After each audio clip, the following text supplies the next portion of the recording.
ရှင်ယောဟန်ခရစ်ယာန်အခန်းကြီး9ခန်းငယ်1ကနေစပြီးတော့ဖတ်ပါမယ်။ထိုနောက်မှယူဒပွဲခံစဉ်တွင်ယေရှုသည်ယေရုရှလင်မြို့သို့ကြွတော်မူ၏။ယေရုရှလင်မြို့၌တိုးတကားနာမှဟေပြဲဘာသာစကားဖြင့်ဘေသေတရအမည်ရှိသောရေကန်ရှိ၏။ထိုရေကန်သည်ကနားပြင်ငါးဆောင်နှင့်ပြည့်စုံ၏။ထိုကနားပြင်တို့၌မျက်စိကန်းချီမစွမ်းဘူပင်၆သောသူတို့မှစ၍အနာရောဂါဆွဲသောသူများပေါင်းတို့သည်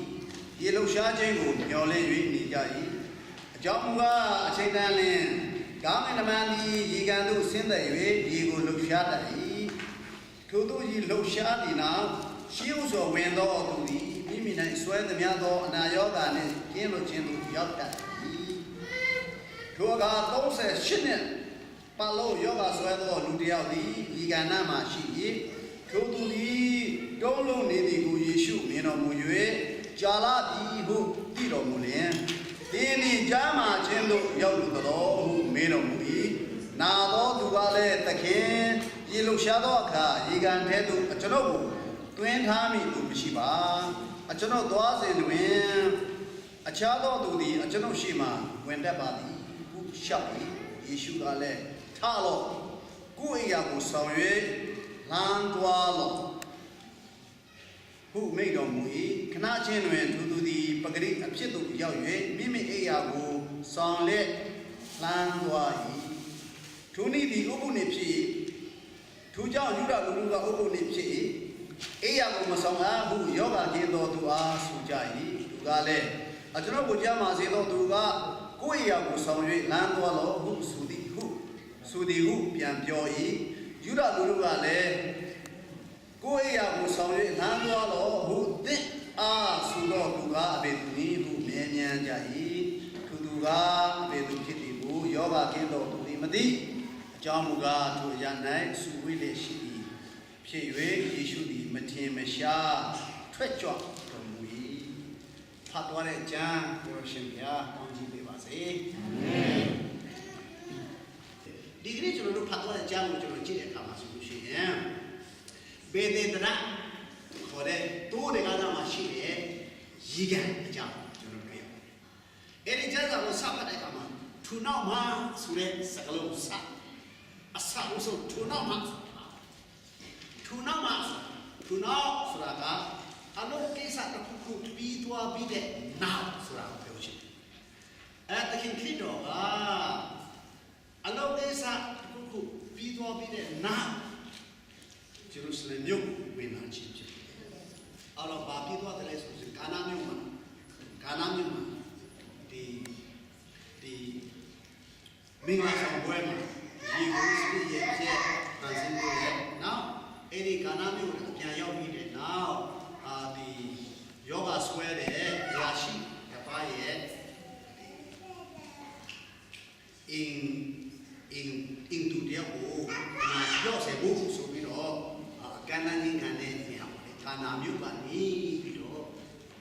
ကာနာမြို့မှာအဲ့ဒီအမှုတော်ဆောင်ရွက်ပြီးတဲ့နောက်မှာဂျေရုဆလင်မြို့ကိုကြောလာခြင်းဖြစ်တယ်။အဲဒါကြောင့်ထိုနောက်မှာဆိုတာစခြင်းထိုနောက်မှာခရစ်တော်ကဘာလုပ်တယ်လဲဆိုတော့ဂျေရုဆလင်မြို့ကိုဝင်လာပြီးတဲ့နောက်မှာတိုးရကာနာမှာရှိတယ်နော်ကနာပြေငါးဆောင်ရှိတယ်ကနာပြေငါးဆောင်ဆိုအဲ့ဒီရေကူးကဏ္ဍမှာဒီမှာဒီရေကူးသမားတွေကိုခဏဟိုလည်းဘူးရနေဘူးနော်အနာယူဘူးတစား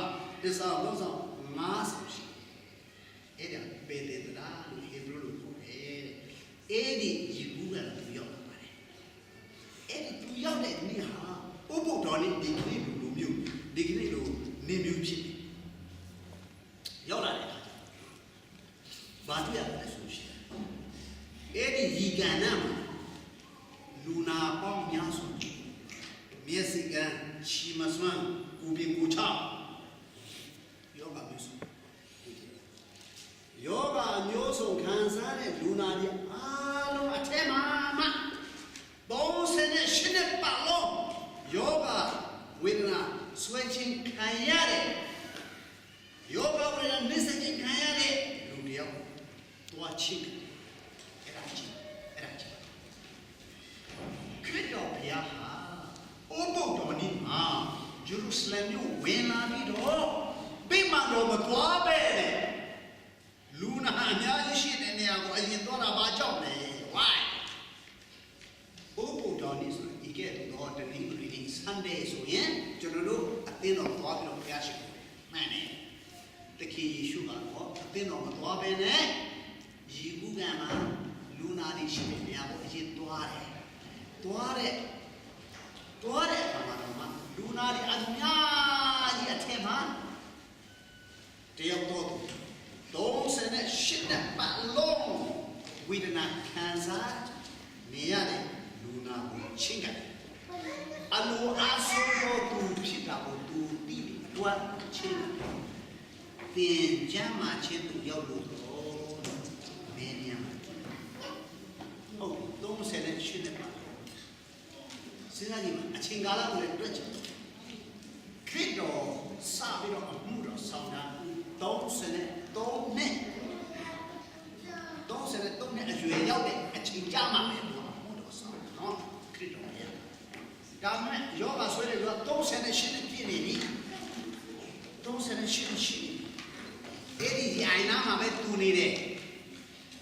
ကောင်းကင်တမန်လာပြီးတော့ရှားသွားတဲ့ရေလုတ်တဲ့အခါမှာအရင်ဆုံးဝင်ပြီးတော့အဲ့ဒီကံထဲမှာခုံချနိုင်တဲ့လူကပဂရိတရားမှာချင်းကိုရတယ်ဖြစ်ပါတယ်အဲ့ဒါနဲ့38နှစ်ပတ်လုံးယောဂဆွေးချင်းခံရတဲ့လူကခရစ်တော်ဘုရားဂျာမာစီတဲ့တခင်ဖြစ်တယ်ဆိုဘယ်လိုလုပ်ပြီးလဲဒီပုစမေးစ38နှစ်ပတ်လုံးသူ့ကိုကြည့်ရှုမယ်သူ့ရဲ့မိသားစုမိဘပေါင်းနာမမိဘအားလုံးကလည်းပဲသူ့ကိုကြည့်ရှုနိုင်တော့ဘူးထာမနာအင်းလို့အဲ့တော့နာတာရှိဖြစ်ဆိုမကြည့်ရှုနိုင်တော့အဲ့ဒါနဲ့သူကမပြောတယ်ဆိုလို့ရှိရင်ကျမ်းမာခြင်းသူရောက်လို့ပါတယ်တခင်သူတော်လည်းရေလုတ်တဲ့အခါမှာကျွန်တော်ခုံချတယ်လို့လုပ်တဲ့အချိန်တိုင်းကျွန်တော်ရှိမှခုံချတယ်လို့အမြင်ရှိနေတွေ့ကျွန်တော်ပဲတော့မှခုံချတယ်။နောက်ပြီးတော့အဲ့ဒီကံထဲမှာကိုတခါတည်းကိုတွန်းပို့ချတယ်လို့တရားမှလည်းမရှိဘူး။ဆိုရတာတော့သူ့ရဲ့မိဘကြီးဘောနာတရားလည်းပဲသူကိုစွတ်ပေးနေပြီတေးချတယ်။တော့အေးရဖျက်တစ်ချက်တည်းရှိ။အဲ့ဒါနဲ့ဖြစ်တယ်တေးရထိုင်ပြီးခံတော့ဒီနေရာမှာ38နှစ်ပတ်လုံးယောဂဝိနဆွေးချင်းခံရလို့တဆုံတူတော့သူကလာပြီးတော့ခင်ဗျားဘလူပါညာရှိပါတယ်ရှိတယ်ခင်ဗျားဘလူပါဘာလို့အပ်တယ်ခင်ဗျားဘလူအနာယောဂခံစားတယ်ဘာညာလာပြီးတော့ကောင်ဆလင်လာပေးမယ်လူတယောက်မှလည်းမရှိတဲ့အခါကျတော့ခရစ်တော်ကသင်ကြားမှချင်းသူရောက်လို့လို့မေးလေတယ်မေးဖို့အင်မတန်မှကြိုက်ရတဲ့ဒီကုတ်ကျမ်းမာချင်းကိုအင်မတန်ရောက်လို့တဲ့လူတယောက်အတွက်အင်မတန်ကြိုက်ရတဲ့ဒီကုတ်အဲ့ဒါတော့မေးလိုက်တယ်ကျွန်တော်တခင်ခရစ်တော်ကိုတခင်လို့ခေါ်ဖို့ခရစ်တော်အကြောင်းတော်မှာဘယ်လိုလုပ်သူသိတယ်လဲစဉ်းစားစမ်းဒါကြောင့်အင်မတန်လိုအပ်တဲ့အချိန်မှာသူလိုအပ်ချက်ကိုဖြည့်ဆည်းနိုင်တဲ့လူတယောက်ကကျွန်တော်တို့စီဝင်လာတာ ਨੇ ညကျွန်တော်တို့ရဲ့တခင်ဖြစ်တယ်ဆိုတော့ကျွန်တော်တို့ကဘယ်သူပဲဖြစ်ကျွန်တော်တို့ကတခင်ကိုကြည့်ပြီးတော့အဲ့လိုခေါ်တဲ့ရှိဒါလူသားရဲ့တဘာဝအဲ့တခင်ကျွန်တော်ကြမ်းမှချင်းရောက်တော့ပါတယ်သူတို့လည်းကျွန်တော်ကိုတူးဖို့မယ်လူတယောက်မှမရှိဘူးကျွန်တော်ရှိမှလူကသွားနေပြီဆိုတဲ့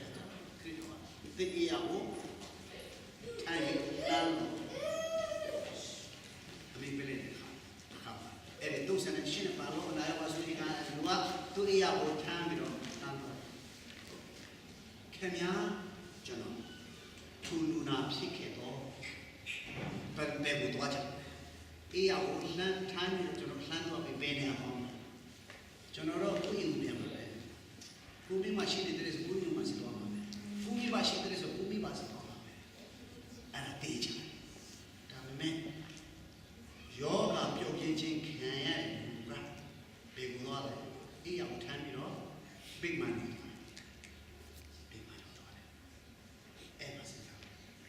ကျွန်တော်တို့တွေ့ရတယ်ကိုကျမ်းမာ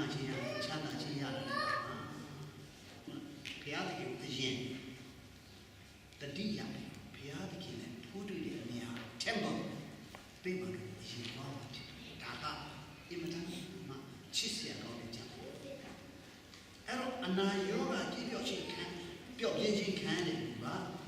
bimano bimano dore kama betune dore bimano ma betune shi yipyo hidi shi prophets shi pastor shi evangelist shi byashi myashi takare lelu kanina energy ba dore ha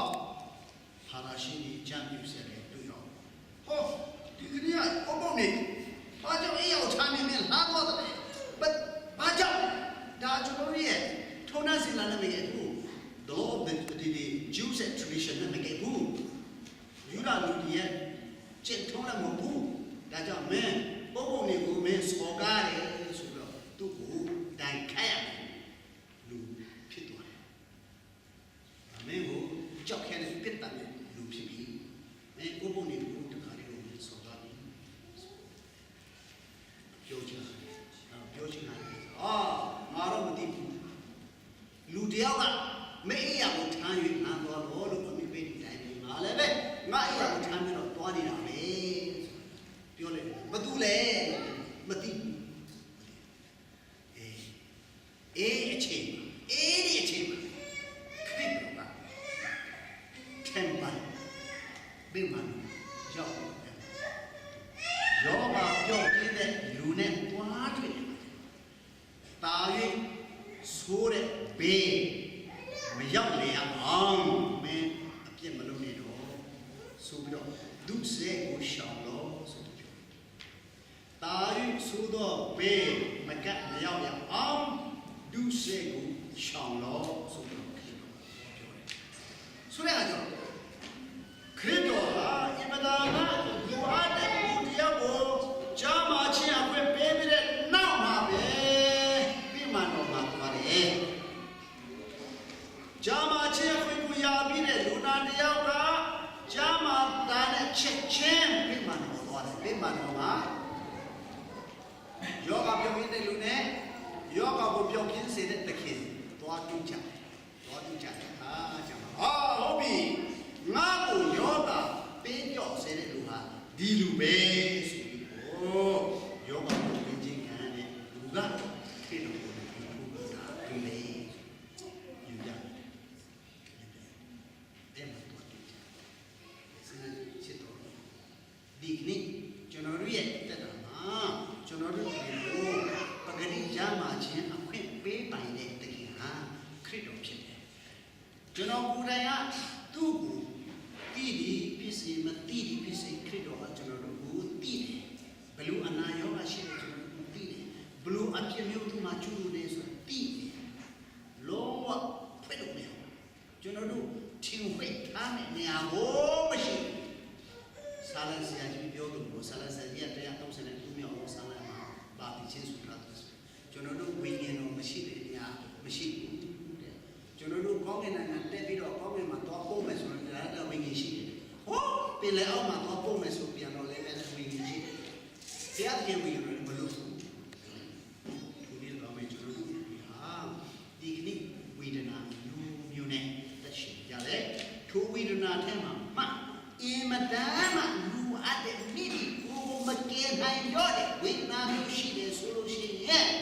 ခရစ်တော်ဘုရားကပြန်တယ်ဒီကနေ့ရောက်လာတယ်သင်ချမ်းသာခြင်းသူရောက်လို့အမေခံပါတယ်အဲ့ဒီတခင်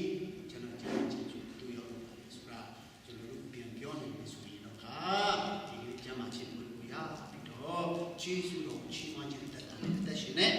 ဒီလိုဒါမြင်ဖြစ်နိုင်ပါတယ်ဆိုတော့ဒီနေ့ကျွန်တော်ပေါ်ပြလိုပါတယ်အဲ့တော့ကျမ်းစာတို့ပေါင်းတို့တက်တာမှာပဂရိချမ်းသာခြင်းပြည့်တဲ့တော့စင်နှလုံးသက်တာတဲ့အေးပြန်သွားကြပါစေဆုတောင်းနေတယ်